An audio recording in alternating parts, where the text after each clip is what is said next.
friends, welcome to Neethas Tasteland. നമുക്ക് ഇന്ന് വളരെ പെട്ടെന്ന് ഉണ്ടാക്കാൻ പറ്റിയ ഒരു മസാല കറി റെഡിയാക്കിയാലോ. വളരെ പെട്ടെന്ന് വെച്ചിട്ടുണ്ടെങ്കിൽ ഇപ്പോൾ നമ്മുടെ വീട്ടിൽ പപ്പായ മിക്കവാറും ഉണ്ടാവും, പല വീടുകളിൽ ഉണ്ടാവുന്നതാണ്. പിന്നെ നമുക്ക് വെജിറ്റബിൾ ഷോപ്പിൽ പോയാലും പപ്പായ എപ്പോഴും കിട്ടുന്നതാണ്. അപ്പോൾ പപ്പായ ഉപയോഗിച്ചിട്ട് തേങ്ങയൊന്നും ചേർക്കാതെ വളരെ ഈസി ആയിട്ട് ഉണ്ടാക്കാൻ പറ്റിയൊരു മസാലക്കറി. ഇത് ചോറിന്റെ കൂടെയും കഴിക്കാം, അതുപോലെ തന്നെ ചപ്പാത്തിയുടെ കൂടെയും കഴിക്കാം. ബാച്ചിലേഴ്സിനാണെങ്കിലും ജോലിക്ക് പോകുന്ന വീട്ടമ്മമാർക്കാണെങ്കിലും എളുപ്പത്തിൽ ഉണ്ടാക്കാൻ പറ്റിയ ഒരു കറിയാണ്. അധികം ഇൻഗ്രീഡിയൻസും വേണ്ട, അധികം സമയവും വേണ്ട. നമ്മുടെ വീട്ടിലുള്ള ഇൻഗ്രീഡിയൻസ് തന്നെ മതി നമുക്ക് ഈ കറി ഉണ്ടാക്കാൻ. പിന്നെ തേങ്ങ അരയ്ക്കുകയോ തേങ്ങാപ്പാൽ പിഴിയോ അങ്ങനെ ഒന്നും വേണ്ടാത്തത് കൊണ്ട് തന്നെ നമുക്ക് വളരെ ഈസി ആയിട്ട് ഉണ്ടാക്കാം എന്ന് ഞാൻ പറഞ്ഞത് അതുകൊണ്ടാണ്. അപ്പോൾ ഞാൻ പപ്പായ മൺചട്ടിയിലാണ് വേവിക്കാറുള്ളത്. എന്താണെന്ന് വെച്ചിട്ടുണ്ടെങ്കിൽ ഞാൻ കൂടുതൽ വെജിറ്റബിൾസും ചട്ടിയിൽ തന്നെയാണ് വേവിച്ചെടുക്കാറുള്ളത്, കുക്കറിലല്ല. നിങ്ങൾക്ക് ഇപ്പോൾ പപ്പായ കുക്കറിൽ കുക്ക് ചെയ്യണമെന്നുണ്ടെങ്കിൽ ഒരു വിസിൽ വരുന്നത് വരെ കുക്കറിൽ കുക്ക് ചെയ്തിട്ട് ഈ കറി റെഡിയാക്കാവുന്നതാണ്. അതാകുമ്പോൾ കുറച്ചുകൂടി സമയം ഈസി ആയിരിക്കും. അപ്പോൾ ആ ഒരു കാര്യം ഞാൻ പറഞ്ഞത് എന്താണെന്ന് വെച്ചിട്ടുണ്ടെങ്കിൽ ഞാൻ എപ്പോഴും വെജിറ്റബിൾസ് ചട്ടിയിൽ കുക്ക് ചെയ്യുന്നത് കൊണ്ട് കുറച്ചുകൂടി ഈസി ആയിട്ടുള്ള ഒരു വഴി പറഞ്ഞു തന്നേ ഉള്ളൂ. അങ്ങനെ ചെയ്താലും കുഴപ്പമില്ല. ചില റെസിപ്പിയിൽ നമ്മൾ പറയാറുണ്ട് ഇത് ചട്ടിയിൽ തന്നെ ഉണ്ടാക്കുക, അല്ലെങ്കിൽ നമ്മൾ കുക്കറിൽ കുക്ക് ചെയ്യരുത് എന്ന് പറയാറുണ്ട്. അപ്പോൾ ഈ രീതിയിൽ പപ്പായ കറി ഉണ്ടാക്കുകയാണെങ്കിൽ കുക്കറിൽ കുക്ക് ചെയ്താലും കുഴപ്പമൊന്നുമില്ല. നമുക്ക് എങ്ങനെയാണ് നമ്മുടെ വളരെ എളുപ്പത്തിൽ ഉണ്ടാക്കാൻ പറ്റുന്ന പപ്പായ മസാല റെഡിയാക്കുന്നത് നോക്കാം.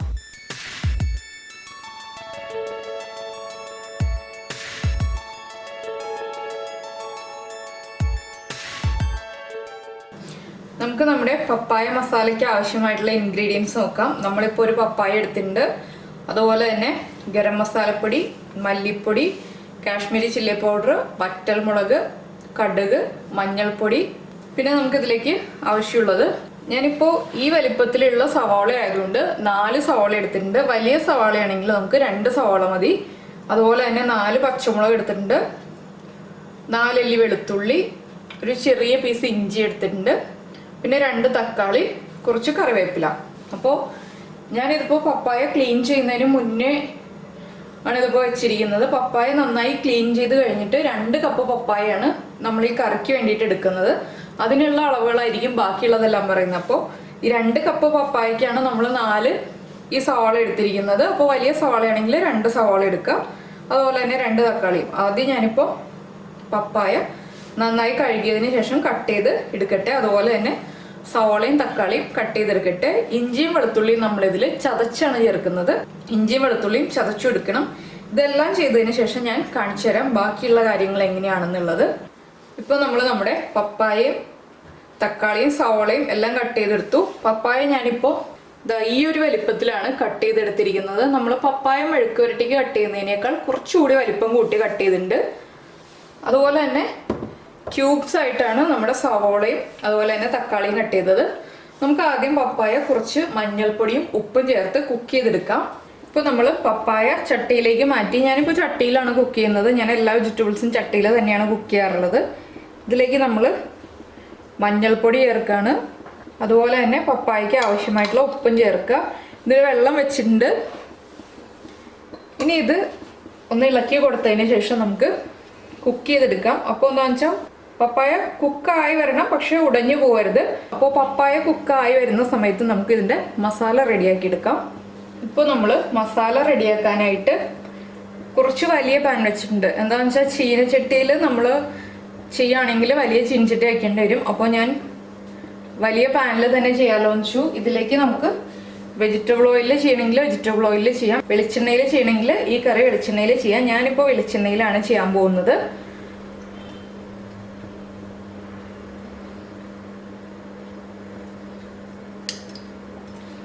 ചില കറികൾ നമ്മൾ നിർബന്ധമായിട്ട് പറയാറുണ്ട് വെളിച്ചെണ്ണ തന്നെ ഉപയോഗിക്കുക എന്നുള്ളത്. ചില കറികൾ നമ്മൾ വെജിറ്റബിൾ ഓയിൽ തന്നെ ചെയ്യാമെന്നും പറയാറുണ്ട്. ഇതൊക്കെ വെജിറ്റബിൾ ഓയിലാണെങ്കിലും വെളിച്ചെണ്ണയിലാണെങ്കിലും ചെയ്താൽ കുഴപ്പമില്ലാത്ത കറികളാണ്. വെളിച്ചെണ്ണ ഒന്ന് ചൂടായി വരുമ്പോൾ നമുക്കിനി കടുക് ചേർക്കാം. നമ്മുടെ കടുക് പൊട്ടിക്കഴിയാറായിട്ട് നമുക്ക് കടുക് പൊട്ടിക്കഴിയുമ്പോൾ ഇതിലേക്ക് ഇഞ്ചിയും വെളുത്തുള്ളിയും ചതച്ചത് ചേർക്കാം. അതിനുശേഷമേ നമ്മളിനി വറ്റൽമുളക് ചേർക്കുള്ളൂ. എന്താണെന്ന് വെച്ചാൽ വറ്റൽമുളക് കരിഞ്ഞു പോവാതിരിക്കാൻ വേണ്ടിയിട്ടാണ് ആദ്യമേ ഇഞ്ചിയും വെളുത്തുള്ളിയും ചേർക്കുന്നത്. ഇത് പലപ്പോഴും ഞാൻ പറയാറുണ്ട്, വറ്റൽമുളകിൻ്റെ ആ കളർ മാറിപ്പോകുന്ന കാര്യം. അതുകൊണ്ടാണ് നമ്മൾ ഇതുപോലെ ചെയ്യുന്നത്. അപ്പോൾ വെളുത്തുള്ളിയൊക്കെ കുറച്ചുകൂടി ചതയണം എന്നുണ്ടെങ്കിൽ കുറച്ചുകൂടി ചതയ്ക്കാം. ഞാനിപ്പോൾ അധികം ചതച്ചെടുക്കാതിരുന്ന എന്താണെന്ന് വെച്ചാൽ നമ്മളെല്ലാം ക്യൂബ്സ് ആയിട്ടാണല്ലോ കട്ട് ചെയ്തത്.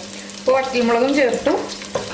ഇതിൻ്റെ കൂടെ തന്നെ നമുക്ക് വറ്റൽമുളകിൻ്റെ കളർ മാറുന്നതിന് മുന്നേ ആയിട്ട് കട്ട് ചെയ്ത് വെച്ചിരിക്കുന്ന സവോളയും പച്ചമുളകും ചേർക്കാം. അതുപോലെ തന്നെ കറിവേപ്പില. ഈ സവാള നന്നായി സോഫ്റ്റ് ആയി വരണം. അതുവരെ നമ്മൾ ലോ ഫ്ലെയിമിൽ വെച്ചിട്ട് ഇളക്കി കൊടുക്കുക. ഹൈ ഫ്ലെയിമിൽ വെച്ചിട്ടുണ്ടെങ്കിൽ വറ്റൽമുളകിൻ്റെ കളർ മാറിപ്പോരുത്. ഇങ്ങനെ ചെയ്യുമ്പോൾ നമ്മൾ ശ്രദ്ധിക്കേണ്ട ഒരു കാര്യം വറ്റൽമുളകിൻ്റെ കളർ മാറാതിരിക്കുക എന്നുള്ളതാണ്. അതുകൊണ്ടാണ് നമ്മൾ അവസാനം വറവ് ചേർക്കുമ്പോൾ വറ്റൽമുളകിൻ്റെ ആ ഒരു ഭംഗിയുള്ള കളർ അതുപോലെ തന്നെ നിൽക്കും. ചില കറികളിൽ നമ്മൾ ആദ്യമേ വറവ് ചേർത്തിട്ടുണ്ടെങ്കിൽ ഹൈ ഫ്ലെയിമിലൊക്കെ വെച്ച് വരുമ്പോൾ വറ്റൽമുളക് വീണ്ടും കളർ ചേഞ്ച് ആയി ഒരു ബ്രൗൺ ഷെയ്ഡായി തുടങ്ങും. അപ്പോൾ ഈ ക്യൂബ്സ് ആയിട്ടുള്ള സവാള വിട്ട് വരാതുണ്ടെങ്കിൽ പതുക്കെ ഒന്ന് പ്രസ് ചെയ്ത് കൊടുത്തിട്ടുണ്ടെങ്കിൽ അത് വിട്ട് വന്നോളൂ.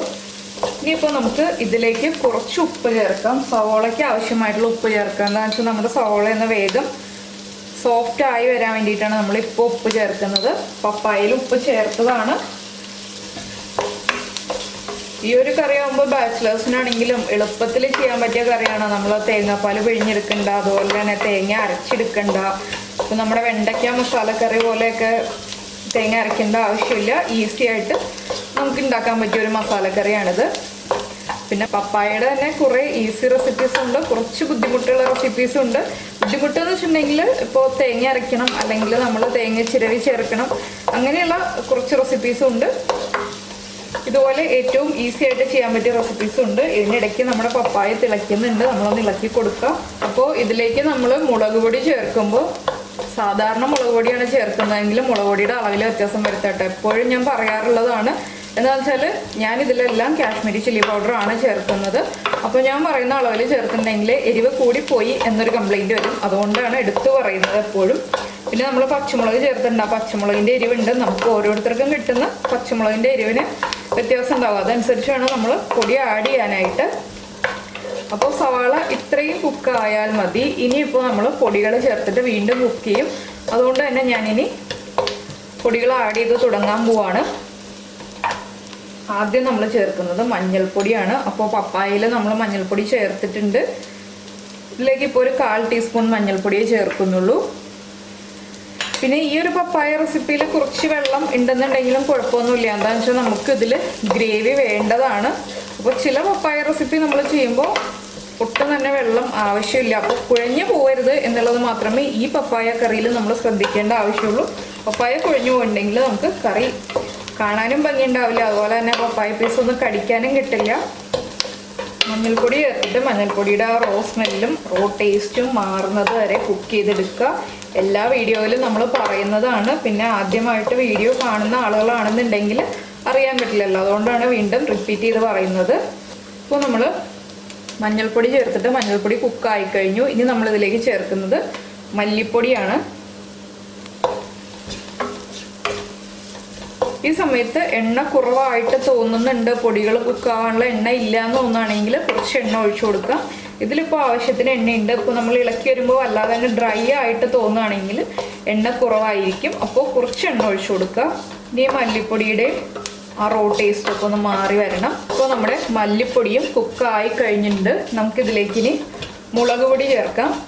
മുളക് പൊടി ചേർക്കുമ്പോൾ പച്ചമുളകിൻ്റെ എരിവ് നമ്മൾ ഒന്ന് ശ്രദ്ധിക്കുക. അതിനനുസരിച്ച് മാത്രം ചേർത്ത് കൊടുക്കുക. ഞാനിപ്പോൾ 1.5 ടീസ്പൂൺ കാശ്മീരി ചില്ലി പൗഡർ ചേർത്തിട്ടുണ്ട്. അധികം എരിവായിട്ടുണ്ടെങ്കിലും ഈ ഒരു കറിക്ക് ടേസ്റ്റ് ഉണ്ടാവില്ല. അപ്പോൾ ഇനി മുളക് പൊടിയും കുക്കായി വരണം. അതുപോലെ തന്നെ നമ്മുടെ പപ്പായ കുക്കായി പോവാതെ ശ്രദ്ധിക്കണം. ഇനി ഇതിലേക്ക് നമുക്ക് ഗരം മസാലപ്പൊടി ചേർക്കാം. ഗരം മസാലപ്പൊടി ചേർക്കുമ്പോൾ 3/4 ടീസ്പൂണാണ് ചേർക്കുന്നത്. അവസാനം നമ്മൾ 2 പിഞ്ച് ഗരം മസാല പൗഡർ ഒന്ന് സ്പ്രിങ്കിൾ ചെയ്ത് കൊടുക്കും. ആ മസാലപ്പൊടിയുടെ ഫ്ലേവർ നമ്മുടെ കറിയിൽ നിൽക്കാൻ വേണ്ടിയിട്ടാണ് 2 പിഞ്ച് മാത്രം സ്പ്രിങ്കിൾ ചെയ്ത് കൊടുക്കുന്നത്. അപ്പോൾ ഇപ്പോൾ 3/4 ടീസ്പൂൺ ഞാൻ ചേർത്തിട്ടുണ്ട്. ഈ സമയത്ത് തന്നെ നമ്മൾ കുറച്ച് വെള്ളം തിളപ്പിക്കാൻ വയ്ക്കുക. എന്താണെന്ന് വെച്ചാൽ നമ്മൾ ഈ കറിയിലേക്ക് വെള്ളം ചേർക്കുമ്പോൾ പച്ചവെള്ളം ചേർക്കരുത്, ചൂടുവെള്ളം തന്നെ ചേർക്കുക. നന്നായിട്ട് വെട്ടി തിളയ്ക്കുന്ന വെള്ളം വേണമെന്നില്ല, പക്ഷെ തിളയ്ക്കാറായ പാകത്തിലുള്ള വെള്ളം ചേർക്കുക. എന്താണെന്ന് വെച്ചിട്ടുണ്ടെങ്കിൽ പച്ചവെള്ളം ചേർത്തിട്ടുണ്ടെങ്കിൽ കറിയുടെ ടേസ്റ്റ് മുഴുവനേ മാറിപ്പോവും. അതുകൊണ്ടാണ് നമ്മൾ ചൂടുവെള്ളം ചേർക്കുക എന്ന് പറയുന്നത്. ഇതിലേക്ക് നമുക്കിനി നമ്മൾ കട്ട് ചെയ്ത് വെച്ചിരിക്കുന്ന തക്കാളി ചേർക്കാം.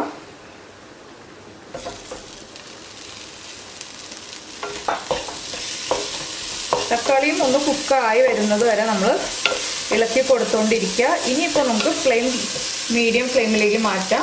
ഇത്രയും സമയം നമ്മൾ ലോ ഫ്ലെയിമിൽ വെച്ചിട്ടാണ് കുക്ക് ചെയ്തത്. അപ്പോൾ നമ്മൾ ഇനി ഇതിലേക്ക് ഇപ്പോൾ ഉപ്പ് ചേർക്കില്ല കേട്ടോ. എന്താണെന്ന് വെച്ചിട്ടുണ്ടെങ്കിൽ നമ്മുടെ പപ്പായയും കൂടി ചേർത്ത് കഴിഞ്ഞിട്ട് ഉപ്പ് നോക്കിയതിന് ശേഷം ആവശ്യമായി വരുമ്പോൾ മാത്രമേ നമ്മൾ ഉപ്പ് ചേർക്കുള്ളൂ. ഇപ്പോഴും ഉപ്പ് ചേർത്തിട്ടുണ്ടെങ്കിൽ ചിലപ്പോൾ കറിക്ക് ഉപ്പ് കൂടിപ്പോകാൻ സാധ്യതയുണ്ട്.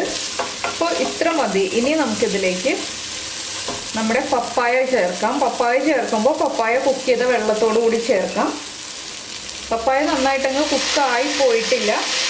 ഇനി ഈ ഗ്രേവി എല്ലാം ചേർന്നിട്ട് നന്നായിട്ട് മിക്സായി പപ്പായ ബാക്കി കുക്കാവുന്നത് ഈ ഒരു ഗ്രേവിയിൽ കിടന്നിട്ടാണ്. അപ്പോഴേ പപ്പായയിലേക്ക് ആ മസാലകളെല്ലാം പിടിക്കുള്ളൂ. അതുപോലെ തന്നെ ചെറിയ പുളി, തക്കാളിയുടെ ചെറിയ പുളിയൊക്കെ ഉണ്ടാവുള്ളൂ. അതിന് വേണ്ടിയിട്ടാണ് നമ്മൾ ഇത്രയും ഒരു 1/4 ഭാഗം കുക്കായി കഴിയുമ്പോൾ പപ്പായ ഇതിലേക്ക് ചേർക്കുന്നത്. ഇനിയിപ്പോൾ നമുക്കിതിലേക്ക് ചൂടുവെള്ളം ചേർത്ത് കൊടുക്കാം.